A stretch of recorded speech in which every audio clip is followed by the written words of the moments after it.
上支影片我们分享了总花费、北海道租雪板的经验，还有2个雪场的心得。还没收看的大家可以先回去看看哦。第3个滑雪场是札幌国际滑雪场。其实去年我们在查资料的时候就一直看到这个滑雪场，那它是号称离札幌市区非常的近，但是真的是这样子吗？我们继续看下去。对，这是一个中型的雪场，那动线就是它黑线在左侧，然后红线在中间，右侧就是绿线，雪道就是非常的单纯到你绝对不会迷路。对。然后第2个呢是它官网主打的，它是设有雪地游乐园，所以它也适合亲子同乐，有多种体验设施，包括了雪地赛车、雪鞋体验、雪地迷你滑板、雪地漂移等等。它在山顶呢有一个红色鸟居，是一个著名的打卡景点吧，记得上山要去拍个照哦。还有一个迷你雪屋啦，但那个雪屋它没办法开放给大家进去，就我们在外面拍个照。然后最后呢是它的餐厅啊，真的数量多到是我们看过数1数2排在很前面的，会要多到比雪道还多了。然后食物类别是蛮多元的啦，它的餐厅主要集中在2楼。那2楼有3个餐厅，就将近有1000个座位。对，假日来这边的确是不用怕没东西吃啊。对，那如何抵达呢？我们推荐大家搭乘滑雪专车前往。那相关的资讯我们会放在资讯栏。我们在出发前有先到滑雪场的官网，有查询到公车走的路线。可是后来实际上订票的时候，那个订票的网站它的路线却跟官网是不一样，代表官网没有更新哦。所以大家实际在订票的时候，还是以订票的网站为主。那价格的部分跟大家分享一下，是我们含巴士来回1日缆车票，还有980日元的餐券，对，这样的一个套票，它是售价是8400日元。专车巴士呢，它是从札幌车站它的北口广场发车。那我们也是预约从首发站上车，在札幌市区呢，它有其他的站点，都是可以预约上车的。大概就是选择最适合、最靠近自己的饭店上车就可以了。然后跟大家提醒一下它会花非常多的时间在札幌市区内的接送，2个半小时啊，2个半小时。对，没错，跟大家提醒一下，一定要注意这件事情。对，领取缆车票的部分呢，来这边跟大家介绍一下。我们抵达雪场之后，就持预约确认的信件画面至1楼的 information 服务中心柜台兑换，然后可以领取到雪票还有10券。对，雪票是实体卡，要另外再付500块押金，但是滑完之后退卡可以退钱。退卡地方是在服务柜台隔壁有一个小机器，只要插进去之后就会退钱给你。对，大家记得要退卡。跟大家分享一下，长安拉面店，它的位置是在服务台对面。我们是点了担担面跟炒饭，扣掉10券之后，居然才花220日币，47块而已，而且蛮好吃的，还不错。这一家推荐给大家，真的不错。对，回想起这个滑雪场呢，我们唯一的感觉就是好远哦。没错，超远的。从首发站出发回程就变最后一站了。对。当天其实我们大概花了5个多小时在乘车上面。对，我们7点40分回到了札幌车站，在市区大概绕了1个多小时，还塞车。然后相较于它主打离札幌市区很近的雪场，我觉得就打了非常大的折扣。不过其实也不能就是一直抱怨啦，所以我们后来在车上有讨论一下可以怎么解决。就是如果我们再次定这个行程的话，我觉得会有2个选择给大家参考。第一个就是我们一样住在札幌市区，那尽量住在中朗公园站附近，因为它的尾巴的饭店是在中朗公园站附近，你可以比较晚上车，然后它回程的时候也是第一站下车，所以不用在市区一直绕，可以不用早起。然后第2个选择是，如果想要兼顾泡温泉，然后口袋要比较深，我觉得可以住在定山溪温泉。对，它其实也有付费的接驳车可以到这个雪场来。相对距离近蛮多的，对，给大家这2个参考。对，至于雪场的滑行经验的话，我现在回想起来，还真的就有点想不起来，还有什么特别的地方了。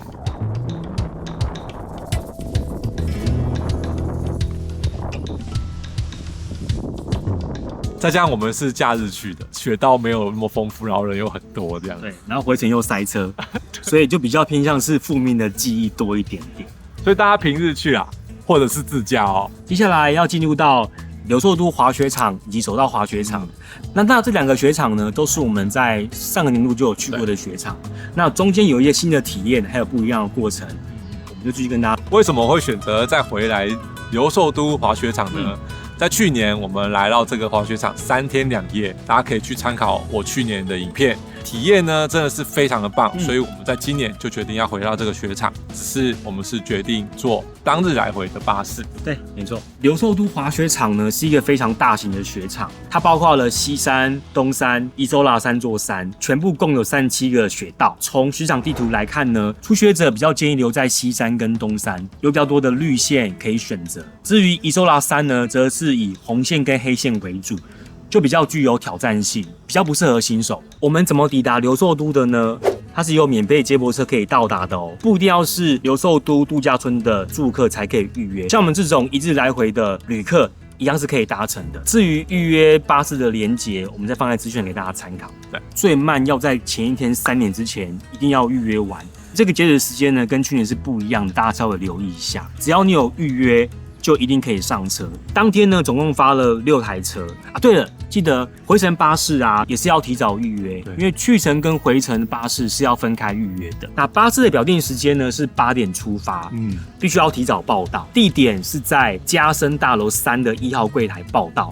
它是离札幌车站很近的，最早在半小时前它就会开放报到。报到完成之后，会领到报到单，还有搭车的注意事项。那我们只要跟着工作人员的指示，前往搭车的地方，依序排队就可以了。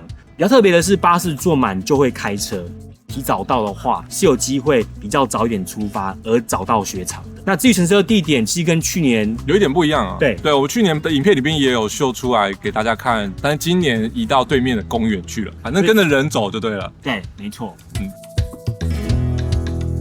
另外，去程是会停靠一个休息站的。我们到了中山卡休息站，对，上个厕所。那整个车程大概2个小时左右就能够到达留寿都度假村。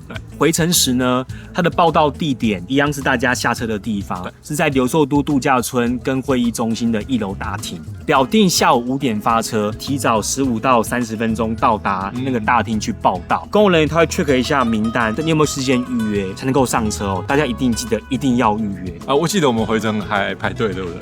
绕到那个旋转木马旁边的。对，特别提醒哦，回程是没有停靠休息站的，所以大家一定要先上好车再上车。如果要从新千岁机场出发的话，也是有付费巴士可以选择的哦。那记得上官网去查询。因为是一日游的关系，我们衡量了时间，选择买5个小时的缆车券。对，现场购票的话是1万块日元，但是我们上网一查，上网买只要8500，价差就差了1500。当下我们在车上就马上现场用手机网络购票，对，掏信用卡出来刷下去。大家一定要记得上网购买留寿都的票哦，会省非常多。抵达度假村之后，一入口就能够看到售票柜台，隔壁就有一台机器可以操作。你只要用手机上面的条码上去刷一下，你的票就出来，非常方便领取哦。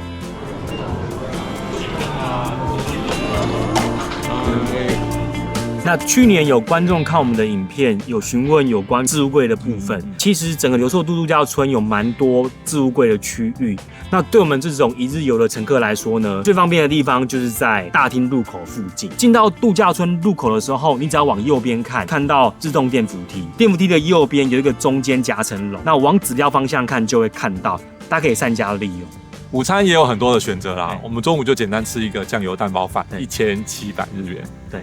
我们刚刚好啊，在2023年跟2024年的1月29号都在留寿都这边滑雪。今年的雪况啦，跟去年比，就似乎没有这么的好。回来台湾之后，才发现今年2、3月的雪才下的比较多，比较迟，也比较晚，体验上没有像去年这么好。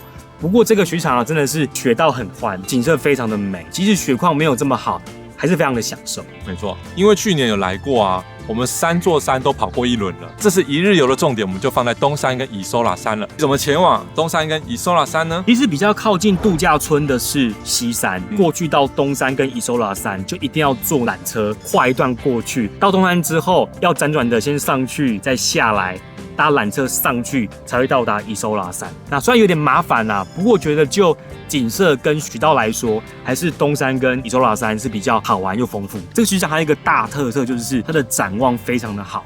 只要上到山顶之后，就可以看到考比岳，还有别名叫做虾夷富士的羊蹄山。天气够好，还可以眺望到远方的洞爷湖。今年就是去的时候天气不好，就没有看到，白茫茫的一片。对，伊搜拉山的山顶还有一个必拍的著名地标，大家都会在那边拍照留念。像去年做到就有树冰，非常非常漂亮啊。今年呢，什么都看不到。对，但是呢，它还有一个最漂亮的是，我们2次去都有体验到，夕阳真的非常漂亮。接近日落时分啊，那个阳光会透过那个树洒在那个雪上面，拉成长条状的金黄色，这个景色真的是非常的美。如果可以的话，最好就待到夕阳时分。没错，滑了一天已经非常非常的累。对，但你用这个收尾的话，就是觉得哇，对，太疗愈，对，太棒，你会非常非常感动。一天再怎么累，滑雪都值得。终于，最后我们又回到了走到滑雪场啦。这次我们呢安排了2天，这个雪场分成2区，好，下方的是 Olympia Zone， 然后上方的是 Highland Zone。一般来说，初学者都会集中在下方 Olympia 的区域。我们去年上教练课呢，也是在这边，绿线比较多，坡度比较平缓，也不会太长，非常适合教学还有练习。那著名的地标圣火台啊、摩天轮啊，然后海景可以拍照打卡的地方，也是在这一区。对，比较高的 Highland 区呢，就是以红线和黑线为主，就比较适合有一定程度的人啊。这一区人潮就比较少，也是很好练功的地方。这个雪场呢，它真的离札幌市区非常的近，往雪场的交通也是很多元又很方便。相较于刚才提及很有名的札幌国际，它比较符合离札幌市区最近的雪场。对，它的官网非常的贴心，有提供了非常多元的交通路线到了这个滑雪场。我们是有体验过2种方式，第一个是搭乘滑雪巴士上山，第2种方式就比较复杂，搭 JR。再转公车上去。那第一天呢，我们跟去年一样，有预约滑雪专车，真的非常的方便。专车有2个路线，都从札幌市区出发，一个是4401，一个是4403。大家可以选择离自己最近的住宿地点上车。像我们这一次是住在大和中岛公园，是临近4403的首发站，东极札幌卓越饭店是非常非常近的。那首发站呢，是早上的7点55发车，绕行市区，大约1个半小时之后，就会先抵达 Olympia， 在10分钟之后才会抵达 Highland。那我们第一天呢是在 Olympia 下车的，那回程也是在同一个地方等车。第2天呢就稍微麻烦一点点，因为我们是临时决定要再去一次首道，所以没有办法预约，专车是要提早预约的，所以我们只好先从住宿的地点搭地铁到札幌站，然后再从札幌搭 JR 到首道。在首道下车之后，就循着指标在南出口出来，然后一路下去之后，会看到公车站牌，然后大家就认3号，首70路公车，或者直接看人潮，只要有背雪具的，那就是要排队上山的雪客，没错，因为我们就是怕很多人，所以其实我们有提早半小时抵达，在下面等，它真的有够冷，风超大，没错，要做好保暖。我们吹风吹了半小时，巴士终于到了，还好是有座位坐。不过等到发车的时候，巴士上面完全挤满了人，甚至有人呢上不了车，然后只好等下一班。一路上山之后，我们最后计划是在上面的 Highland 下车。对，回程的时候变成 Highland 是首发站，我们也稍微有计划性的提早搭3点10分的车下山，避免真的很多人，因为不知道没有这样搭过。就果不其然，我们真的下去到下一站 Olympia 的时候爆炸长，我们看到人潮真的有点就觉得还好我们有做对的选择，真的很多人，给大家参考啦。如果有一定程度的话，上去人潮少，对，然后从那边下来可以不用跟大家一起排队，是一个比较聪明的选择。对，接下来跟大家分享一下费用的部分。缆车票的部分呢，第一天我们是买滑雪巴士套票。那是包含巴士往返跟缆车1日券，这样总共是825日元。对，到入口的售票柜台去换滑雪卡片。同时也拿到回程的车票单据，请务必收好，以免回程我没办法上车哦。然后第二天的部分呢，我们考量我们的时间是买4小时的券，费用是一个人5200日元。如果再加上从中岛公园到札幌搭 JR 到手道，搭手70号巴士来回的价格呢，我们大概是1900日元，再加上我们的缆车票，当天大概是花了7100。那可以比较一下 Day 1跟 Day 2哈。对，第一个是套票价是8250日元，自己前往的费用是7100日元。对，各有优缺点。第一个，专车相对的很舒服，不用人挤人。乘车时间虽然有可能较自行搭车会稍微久一点点，价格也稍贵。自行搭车价格虽然会比专车还要再稍微便宜一点点，但是转乘过程比较麻烦，要拖着走。对，背着雪具，要在地铁上移动。JR 上班时间，对，上班时间很囧哎，超多人，超快速的跑步。对啊，然后他们的服装啊，都几乎是黑色系，或者是穿超黄的雪衣。没错，在公车上真的是人挤人。比较之后我们还是认为搭专车是比较舒服的，大家会怎么选择呢？可以留言告诉我们知道一下。对，稍微补充一下，去年有人看了我们的影片，前往了手道滑雪场。对，很好玩，是因为在日本拍摄的东西常常会被关切。Josh 在拍东西，然后有一位朋友就是在问说，YouTuber 吗？我马上说不是。其实他是在问我们确认一下我们，因为他去年其实就是看了我们的影片，而知道要订车来手道，看了我们我们很开心，有人看了我们的影片，然后还给我们直接的回馈说，因为你们的提供的资讯而帮助到人，我们真的非常的衷心感谢。接下来分享一下午餐的花费。那我们第一天吃了小鲷鱼烧、薯条跟冰淇淋，就是乱吃啦。对，然后第二天又吃了小鲷鱼烧，然后还有炸虾乌龙面。对，然后再又吃了冰淇淋这样子。大家有注意到吗？我们连2天都吃了小鲷鱼烧，因为它真的好吃，真的不错哎。它在那个高地餐厅进去左手边的入口处，一进去就可以看到。我们最推荐苹果口味，这是最特别的。焦糖也很赞啊，对，焦糖非常非常特别。然后如果你要用餐的话，最好避开午餐时间，要么就是提早来吃，要么就是午餐过后时间再来吃，可以避开这个可怕的人潮。大家如果注意看雪场地图啊，上面的 High Lane 有一条超长的绿线下来。去年呢，教练就带我上去，它虽然看起来是绿线，不过它是林间道，它弯来弯去的。当时我初学的时候，其实技术还没有非常的好，我在那边是我人生第一次大摔，我翻滚了一圈，然后撞击到我的左肩深处。